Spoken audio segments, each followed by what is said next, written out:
Have you ever wondered how services like Netflix just know what you're going to love next? Or how Spotify can build a playlist that feels like it read your mind? Well, the magic behind all that is finding hidden groups in data. And today, we're going to pull back the curtain and see exactly how it all works. So here's the deal. We're going to dive into three really powerful algorithms that are the workhorses in this space: K-means, PAM, and CLARA. You can think of them as three different tools for sorting a super messy room into nice, neat, organized boxes. So what are we even talking about here? The whole idea is called partitioning clustering. It's really just a fancy way of saying we're going to take a big jumble of data and slice it up into distinct groups. The key rule? Everything inside one group has to be more similar to each other than to anything in another group. It sounds simple, but trust me, it's incredibly powerful. All right, let's kick things off with the most famous tool in the box, the K-means algorithm. This is usually the first technique anyone learns, and for good reason. It's fast, it's pretty intuitive, and most of the time, it gets the job done.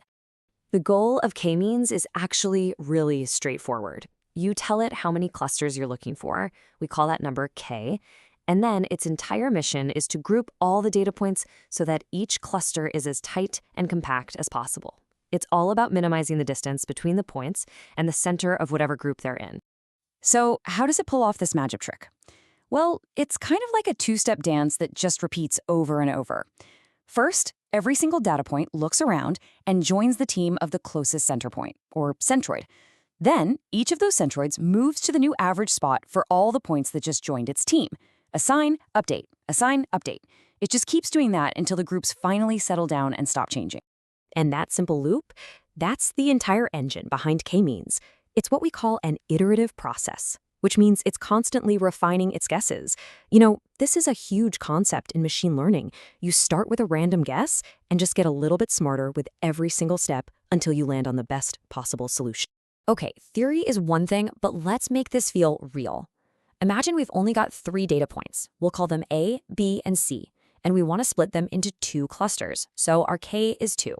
All right, for step 1, the algorithm needs a starting place. So let's just say it randomly picks point A to be the center of our first cluster and point C to be the center of our second one. Easy enough. Now, what about poor old point B? We got to decide where it belongs. So the algorithm measures the distance from B to both of our centroids. And as you can see, it's a whole lot closer to centroid 1, which is point A, than it is to centroid 2. So for now, point B is on team cluster 1. And here it is. This is the crucial step. The center of cluster 1 isn't just point A anymore. No way. The algorithm recalculates the new average position of both A and B, and that centroid physically moves. This is the update part of that dance we talked about, and it's how these clusters so cleverly find their true centers. Okay, so K-means seems pretty straightforward, right? But it's got this one big, glaring weakness that we absolutely have to talk about, and it all comes down to that very first letter, K. The algorithm requires us, the humans, to tell it how many clusters to find. But what if we don't know? I mean, think about it. If you're exploring a brand new data set for the first time, how on earth are you supposed to know if there are 3 natural groups hidden in there, or maybe 5, or even 10? If you pick the wrong K, your results could be completely meaningless. Thankfully, data scientists have a few tricks up their sleeves for this. The first one is called the elbow method. We basically plot how well the clustering works for a bunch of different K values. And you see how the line drops really sharply and then suddenly bends? Kind of like an arm. That elbow, right here, IK equals 4, that's the sweet spot. It's the point of diminishing returns, where adding more clusters doesn't really improve things all that much. Next up, we've got the silhouette method. You can think of this one as sort of a happiness score for our clusters. It asks 2 questions. 1, how well does each point fit in with its own group? And 2, how poorly does it fit in with the other groups? What we're looking for is the K that gives us the highest average happiness score. And in this example, that peak right at K equals 2 tells us that 2 really distinct groups is probably the best fit. And finally, there's something called the gap statistic. This method is super clever. It compares our clustering quality to what you'd get with just random, meaningless data. We're looking for the K where our data structure is the most different from just random noise. The biggest gap on this chart points us to a K of 6. And, this really highlights a key point. Choosing K is part science, but it's also part art, because different methods can absolutely point you to different answers. Okay, so let's say we've figured out how to choose K. We're not out of the woods yet, because K-means has another problem. it can be a little sensitive. It gets really influenced by outliers, those weird extreme data points that just don't fit in anywhere. So why is it so sensitive? Well, it all comes down to the fact that k-means uses the mean, the average, to find its center. Think of it like this. If a billionaire walks into a room of people, the average income in that room skyrockets, right? In the same way, one single wild data point can literally drag the centroid way over towards it, and that distorts the entire cluster. So how do we fix this? We bring in our next tool, K-medoids, which is also known as PAM. Instead of using a calculated average for its center, PAM chooses an actual data point from the cluster, a medoid, to be the center. It's so smart. It starts with random medoids, and then it tries swapping them with other points to see if the swap makes the clusters better. Because the center has to be a real member of the group, it can't get pulled away by some strange outlier. It's a much more robust, more democratic approach.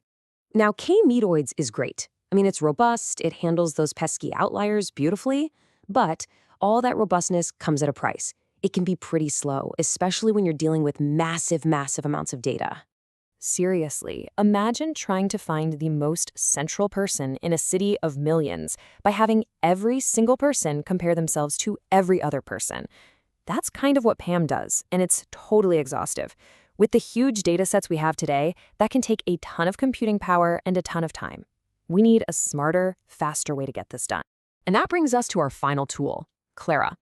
CLARA is just a brilliant example of using smart shortcuts. It takes the super robust logic from K-medoids, but, and here's the genius part, it only applies it to a small, random sample of the data.